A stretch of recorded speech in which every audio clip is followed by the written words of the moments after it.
Hi folks, this is Jay. Hope you're okay. It's good to be with you. And we're just going through the Evolution Cruncher book, and we're in chapter 2. And they give you free access to the book, and you can use it, download it, put various information on. They're happy to use it. So it's called the Evolution Cruncher, and we're in chapter 2. It says, look about you, there are clouds, seas and mountains, grass carpets, the plains and birds sing in the trees, farm animals graze in the meadows, and water brooks run through the fields. In city and country, people use their astounding minds to plan and produce intricate things.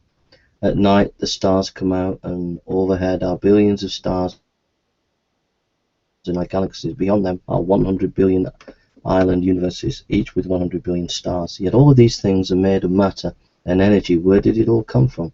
How did everything begin? All the wonderful things of life and nature. Evolutionary scientists tell us that it all came from nothing. Yes, nothing. That is what being taught to your friends, children, and loved ones. You need to know the facts.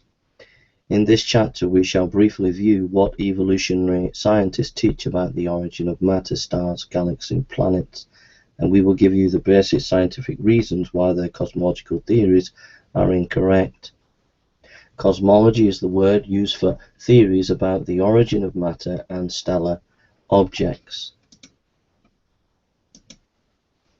The Big Bang Theory has been accepted by a majority of scientists today. It theorized that a large quantity of nothing decided to pack tightly together and then explode outward into hydrogen and helium. This gas is said to have flowed outward through frictionless space, so that outflowing gas cannot stop or slow down to eventually form stars, galaxies, and planets and moons. It all sounds so simple, just as you would find in it a science fiction novel. And that is all it is. The originators, George Lemaître, a Belgian, struck on the basic idea in 1927, and George Gamow, R.A. Alpha, and R.A. Herman devised the basic Big Bang model in 1948. But it was Gamow, a well-known scientist and science fiction writer, that gave it present name and then popularized it. Isaac Asimov, in Asimov's New Guide to Science in 1984, page 43, campaigning for the idea enthusiastically, he was able to convince many of the scientists. He used quaint little cartoons to emphasize the details.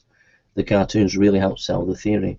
The theory, according to this theory, in the beginning there was no matter, just nothingness. Then this nothingness condensed by gravity into a single tiny spot, and it decided to explode. That explosion produced protons, neutrons, and electrons, which flowed outward in incredible speed and throughout empty space, but there was no other matter in the universe. As these protons, neutrons, and electrons hurled themselves outward at supersonic speed, they are said to have formed themselves into typical atomic structures of mutually orbiting hydrogen and helium atoms. Gradually, the outward racing atoms are said to have begun circling one another, producing gas clouds